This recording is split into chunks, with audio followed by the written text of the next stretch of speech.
Bueno, Silvia Álava, bienvenida de nuevo con nosotros. Después de hablar de la dislexia, vamos a hablar de la discalculia, que hemos visto que es un achaque general en la plantilla de colaboradores de la Crónica Rosa. Y no hablo de la política porque ¿para qué? Bueno, ¿qué es la dislexia matemática? O sea, ¿en qué consiste exactamente? Hablamos de discalculia cuando son niños que lo que les ocurre es que, pese a que están en su curso escolar, que tienen profesores, que intentan hacer los deberes de matemáticas, tienen un problema a la hora de trabajar con los números. Pero no una dificultad, sino un problema real. Es decir, para poder diagnosticar la discalculia, igual que el lunes pasado hablábamos y decíamos que para ser disléxico tienes que tener al menos 2 años de retraso escolar en la lectura. Pero ya nos decías que esto es un problema porque esto hay que preverlo antes. Hay que preverlo antes, ¿no? A burro muerto la cebada al rabo. O sea... Pues para ser discalcúlico, ¿no? Lo que tienes que tener es al menos 2 años de retraso en el área de las matemáticas. Pero sí que es verdad que, como muy bien hablábamos el otro día, hay indicios, hay síntomas que nos pueden llegar y que nos pueden decir que ese niño tiene dificultades, para no esperar realmente a esos 8 años para establecer el diagnóstico como tal y trabajarlos desde antes. ¿Y cuáles son?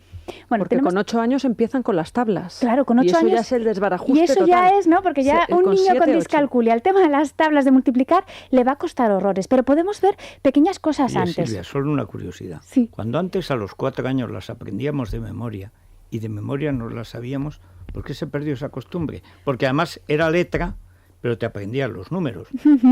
2 por 2, 4, 2 por 4, 8. Era una retahíla. 2 por 5, 10. Pero que eso, siendo letra, de todas aprendía. maneras te metía los números. Ahí un poco lo que se estaba haciendo era que se la aprendía muchas veces incluso asociada a la canción para que fuera más fácil de retener. Pero eso no implicaba realmente tener el concepto numérico detrás, ¿no? O sea, ya cuando hablamos de los 8 años...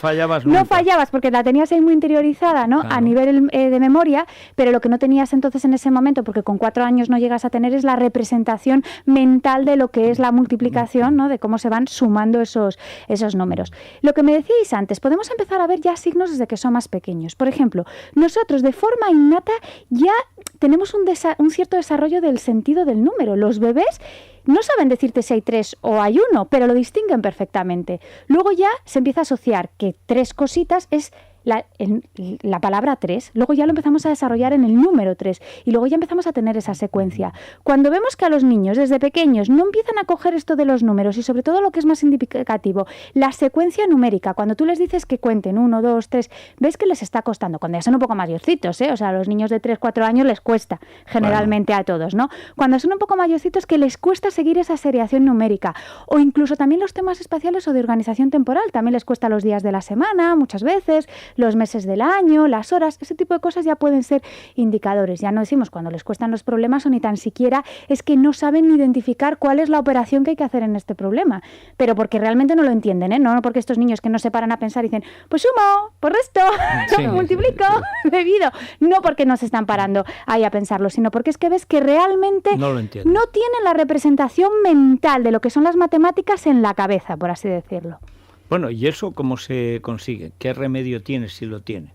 Yo creo que lo primero de todo es hacer, como siempre decimos, una buena valoración. Y una buena valoración muchas veces de tipo neuropsicológico, para ver exactamente cómo estás en todas las áreas. ¿Por qué? Porque cuando tú tienes una muy buena valoración, sabes cuáles son tus puntos fuertes y tus puntos débiles. Y con esos puntos fuertes vamos siempre a tirar de ellos, ¿no? A potenciarles lo máximo posible y a trabajar sobre los débiles. En ocasiones también ese trabajo lo tiene que hacer, igual que hablábamos el otro día, gente que está especializada, ¿no? Muchas veces ahí los padres, las madres, lo que tienen es una voluntad impresionante. Y quieren a los niños muchísimo. La acaban de liar. Pero hay veces, ¿no?, que hay que trabajar desde otra perspectiva. Y una variable que es fundamental, y esta la tenemos que tener en cuenta tanto en casa como en los colegios, y es la variable tiempo. Un niño con discalculia siempre va a necesitar más tiempo que los demás en resolver los problemas. Luego no pretendemos, ¿no?, estar con el reloj, muchas veces con un cronómetro, venga, que no nos da tiempo, porque lo único que estamos haciendo es generarle todavía más ansiedad. Le cuesta, no llega, no lo está entendiendo. muchas veces también tenemos que utilizar, las matemáticas son muy abstractas y si estamos diciendo que tú ya tienes problemas en la representación mental de los números, pues muchas veces hay que hacer una aproximación multisensorial. Pues hay veces que hay que trabajar con ábacos, hay que dibujarles el problema, hay que hacerles pequeños esquemitas, ¿no? Para que vayan poniendo, pues a ver, datos, qué es lo que tengo que hacer, que se vayan haciendo esas representaciones. Son pequeñas estrategias que hay que ir enseñándolas al niño, porque si no, él solo por sí mismo, siguiendo la clase del profesor del colegio, no va a conseguir hacerlo. Oye, ¿y tú crees que la avaricia connatural de la infancia llevaría a lo mejor a arreglar esto con el Monopoly? Bueno, fíjate, porque hay una con cosa el que Monopoly ves, ya tengo 3, 4 hoteles, 5 calles, 8 cárceles. Arreglarlo como tal no, porque hay que hacer esa intervención siempre cuando estamos hablando que hay un problema, ¿vale? Pero lo que sí que está claro es que todo lo que se puede trabajar a través del juego funciona mucho mejor los niños. Entonces, hay muchas veces, ¿no?, que puede ser más divertido hacerlo con un juego, o incluso si estás con la mamá en la cocina, pues vamos a contar con el parchís, 1, 2, 3, 4, ¿no? O en la vida cotidiana, de vamos a contar los tomates que ponemos a la ensalada, vamos a contar, ¿no?, cuántos cubiertos hemos puesto. O sea, ir introduciéndolo un poco también en esa vida cotidiana para hacerlo de forma de... Sí, siempre hay que trabajar con números. Si estamos hablando de discalculia, el problema es los números. Esto estamos diciendo cuando son más pequeños, ya cuando son más mayores ¿No se resuelve? habrá que trabajar. ¿En el futuro tenemos un problema grave? Claro, si no se resuelve el problema es, ¿no?, tienes que cuesta hacerlo mucho ministro, esa parte. concejal, por lo menos. No, pero o sea, a un sitio donde no le exijan nada. O sea. La mitad de la educación son las matemáticas, la otra mitad es la lengua, por suerte, ¿eh? Bueno, Sí. ahora se han introducido los idiomas, pero sí que es importante irlo trabajando, porque es que las matemáticas, ¿no?, por mucho que pensemos, bueno, pues ya hará letras. Es que las matemáticas son necesarias y son necesarias en la vida cotidiana, y sobre todo lo que estamos diciendo, por lo menos retener esa representación mental de los números. Sí que es verdad que cuando somos luego ya todos mayores podemos utilizar calculadoras, hojas de Excel u otros programas, pero hay que tener lo mínimo, ¿no?, esa representación para por lo menos saber qué datos tengo que meter en la calculadora. Bueno, y si o qué no, operación el tengo que célebre hacer. el ábaco digital. 1, 2, 3, 4, que es lo que siempre se ha usado antes de la calculadora.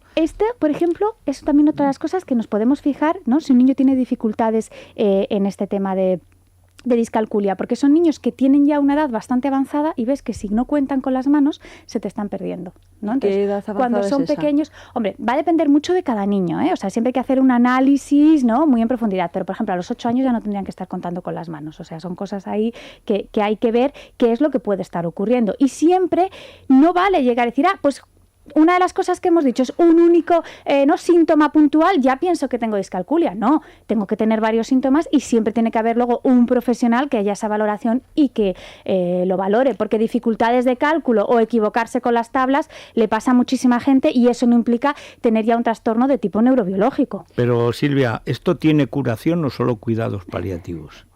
Bueno, se puede mejorar mucho, ¿no? Aquí, ¿no?, yo siempre digo que me dedico a la psicología porque veo que las cosas, cuando se diagnostican bien y cuando se tratan bien, se pueden mejorar mucho. Pero claro, pretender, por ejemplo, que un discalcúlico luego sea ingeniero, pues a lo mejor no va a ser lo más recomendable en su vida. Pero siempre se puede ir mejorando, ir cumpliendo el expediente, y también es recomendable, en el caso de que sea necesario, hacer esas adaptaciones curriculares que sean necesarias para que el niño vea que es capaz de hacer lo que se le piden, porque si no, muchas veces lo que te estás encontrando es que hay mucha comorbilidad con problemas de ansiedad porque tienen una gran frustración, porque lo que tú me pides es que no puedo llegar a ello. Es que es como, ¿no?, es como esto que muchas veces decimos, es como si hablaras en chino. Pues es verdad, porque no son capaces de entenderlo. A veces se diagnostica como dislexia y está mal diagnosticado. Es que no es que esté mal diagnosticado. No está clara la frontera. No, sí que está clara la frontera, porque la dislexia es específicamente problemas en la lectoescritura y la discalculia son problemas en las matemáticas. Pero muchas veces hay lo que llamamos los psicólogos una comorbilidad, es decir, el 30% de los niños que tienen dislexia sabemos que también tienen discalculia. Pasa lo mismo con el déficit de atención, que el 30% de los niños que tienen déficit de atención tienen dislexia, tienen discalculia. O sea que una vez que hay una de las dos cosas diagnosticadas, conviene, lo que decíamos, hacer esa valoración en profundidad siempre, no sea que haya algo más, porque es muy probable que pueda haber las dos cosas. Oye, esto es un mundo, ¿eh? Es un mundo, sí. No tiene tampoco que ver con... Porque una cosa que no hacen ahora, tú hablas siempre del dictado, Federico, pero no copian, y cuando copian mal. Copiar textos o copiar números bueno, es que la también ventaja ayuda del dictado temprano era que, aunque fueran los palotes, que es una forma de dictado, los hacías desde el principio. Claro. Pues eso lo han perdido también. Y, por ejemplo, a la hora de copiar problemas, que encima les hacen en muchas ocasiones tener que copiar los resultados, los enunciados tal, les bailan cifras. Esto no podemos considerarlo problema, sino un problema de atención. Claro, hay que ver hasta qué punto estamos hablando que simplemente el niño está despistado o que realmente también tiene ese problema de atención, por lo que hemos dicho que el 30% de los niños con déficit de atención pues pueden tener dislexia o discalculia, pero no se puede llegar a decir, porque el niño de repente tiene un día en el que ha bailado los números, pensar que ya tiene un trastorno, que estamos hablando de un trastorno del aprendizaje, porque ¿no? Yo siempre digo, de despistados el mundo está lleno, ¿no? Pero realmente algunos gente, viven ¿no? de eso muy bien incluso. ¿No? De niños con déficit de atención, pues estamos hablando que ya hay una prevalencia del 10%. La discalculia, para que os hagáis una idea, es un fenómeno que está muy poquito estudiado en España, igual que la dislexia lleva muchos años estudiándose, la discalculia lleva mucho menos, y estamos hablando que es un 5% de la población. Que son también bastantes, ¿eh? Bueno, más, unos 2 millones y pico. No está mal, ¿no? Bien. Pues a lo mejor uno por clase, claro, pero uno por curso, ¿no? Sí, pero teniendo en cuenta que todos han pasado por la clase, eso está ahí. Eso está ahí. Si somos 47 millones, pues la décima parte son 4,7, por lo tanto nos vamos a 2,8. Y confirmamos que tú discalcúlico no eres. No, aunque soy de letras, pero tuve muy buena infancia. Mi madre quería que fuera matemático, puro, decía. Matemática pura, es lo más bonito que existe. Luego me torcí. Bueno, muchas gracias, Silvia. Gracias. Bueno, nos vamos de viaje a República Dominicana con Viajes El Corte Inglés. Es un paraíso que lo tiene absolutamente todo. 650 kilómetros de playas de arena fina y aguas turquesas, 14 parques nacionales que acogen sorpresas inimaginables e infinidad de opciones deportivas y de entretenimiento, además de, por supuesto, hoteles y resorts magníficos. Yo creo que si llamamos ahora mismo al 902-400-454, repito, 902-400-454, y preguntamos por ese paraíso que es la República Dominicana en Viajes al Corte Inglés, nos van a contar todas las propuestas de cara a este verano. Pues muy bien, vamos a una pausa y luego ¿qué nos trae Clara? Pues trae Clara una ensaladilla rusa tuneada con gambas y con aguacates. Sí, ligerito. A mí me encanta cuando habla de tunear, una cosa que quiere decir que es, bueno, no es añadirle atún, que sería la juega tal, aunque yo no sé por qué, pero en verano yo creo que el atún está bien con todo. Con todo, ¿verdad? Con todo. Con una patata. Tuna, y un como tomate. le llaman al atún, en América le llaman tuna. Sí.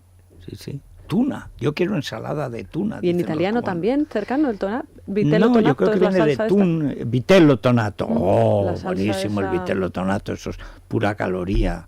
Eso ahora que no está aquí el doctor Sánchez Grimas, un montón de triglicéridos. si nos lo quitamos, vamos. Eso es.